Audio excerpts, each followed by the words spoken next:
What's up, guys? It's the Gabriel coming back to you. We're going to check out a quick reaction of the Saudi Arabia GP that happened earlier today at Jeddah. Big win by Max. Unfortunately, I don't like that. I was really hoping Leclerc would pull it off, but it happened. It was a great race. The new cars showed off that they can follow, battle, pass. A couple cars overheated, but more or less that they could keep following each other, fight back, and kind of keep close touch to the cars in front. So, good to see.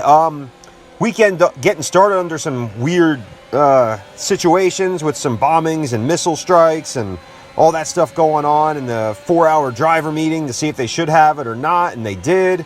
Ferrari looked fast right off the bat. You know, they were running some heavy downforce. They were quick in all the practices. Red Bull looked like they had some serious straight line speed. Going into qualifying, Sergio Perez puts down a stonker of a lap. I don't think he could ever do that again. But we also saw Mick Schumacher have a heavy collision and go on to miss the race today. Probably for the better of the team because, A, he's going to start at the back with a new car. You don't want to trash another car when parts are limited. Smart move. Come back in a couple weeks in Australia. Good to go. On to the race. Also being said in qualifying, the story of the weekend really for everyone was how bad Hamilton was. Didn't make it out of Q1. Car just, he didn't look comfortable at all. His head didn't look confident in what he had. So, you know, tough one overall for him, and that was just the start of it getting into the race.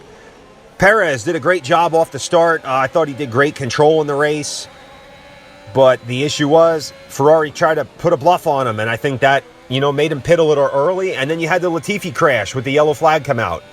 They didn't know that was going to happen, but, you know, coulda, shoulda, woulda. I think Leclerc could have come out in front of him anyway because Perez came off behind Russell and didn't get around them right away before the safety car. Then everyone gets the cheap pit stop, except a few guys that decided to stay out on the hard, like Hamilton, Magnussen, and I think someone else.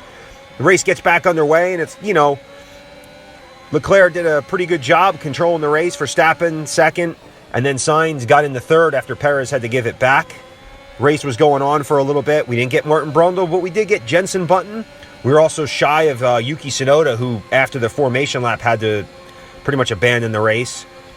You had around lap 39, I think it was, you had Bottas, Ricciardo, and Alonso all retire within like really short span of each other from, you know, overheating, some engine problems. I forget what Bottas had. He pit a couple times before that, and he was looking really good. You know, the midfield battle today was great. You had the battle between the two Alpines, Bottas hanging in there, Magnussen looking great. And onto that, the guys who didn't stop, that VSC blocked, you know, the pit lane, so there was no cheap pit stop during that VSC for Hamilton or Magnussen.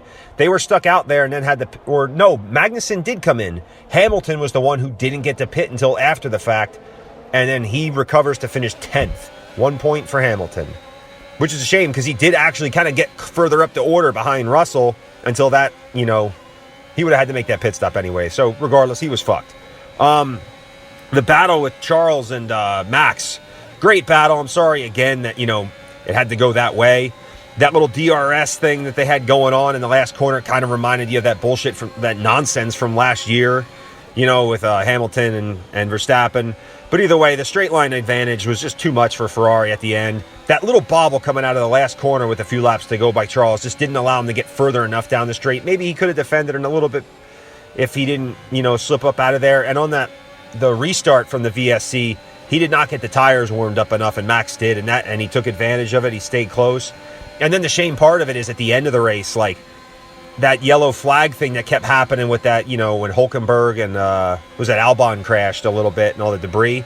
They kept throwing the yellows, and he didn't get Leclerc didn't get the DRS down the main straight. I think with 2 to go, that was lap 49, I think. And who knows? Maybe he could have made a lunge. He was getting kind of close, and maybe one more lap. Who knows? Either way, not really sure what the deal with the engines are going on. You know, Ferrari's been running some heavy downforce. Do they have their motors fully turned up yet? Or are they just trying to get the reliability established with them? Whereas Honda seemed to be going full bore. You know, we saw issues last week. Yuki today. Not really sure if it's all related to that. But either way, it's an issue. And going into a huge 23 race schedule, reliability is going to be a huge thing. And who knows who's going to have it. Will Mercedes figure anything out and be up in that fight for the title battle come the end of the year? Not really sure. But some other struggles going on. Aston Martin just looked like they got their head up their ass. They did not have it right. Get to see Mike crack on the wall. just bringing more attention to that. Pierre Gasly, I think, rebounded to finish in the points. Good recovery for McLaren after looking horrible, even starting the race off horrible. And they got, Lando up there pretty good into the points. But either way, the positive comes out, I think, this wasn't really looking to be a Ferrari circuit. And they still finished second and third, scored fastest lap, put together some good points, and just, they didn't win the race, but the strategy was there. They did what they needed to do. They got the points they could have. They did, they had a very Mercedes approach to it. So going into Australia, maybe does that favor them a little bit more? Do they crank it up? Do they bring some updates? Because we've kind of seen the same Ferrari since Barcelona. Maybe minor tweaks that you see here and there, some little winglets or whatnot, but they really haven't brought a big update package. They're just maximizing what they have, which I really do like and hope the updates that come really, advance them even better. Who knows? Either way, great battling today. You got to see a lot of wheel-to-wheel battle. It was an exciting race. It came down to the end. It was great. The strategies playing out, going on. There was action all over the place. So going to Australia in a couple weeks, we'll get Mick Schumacher back. Probably going to get Vettel back as he missed the race again. Old man Hulkenberg is going to be out, and we'll see if they can do any better than that, The guys who are coming back after not racing for a couple years, their necks are probably killing them.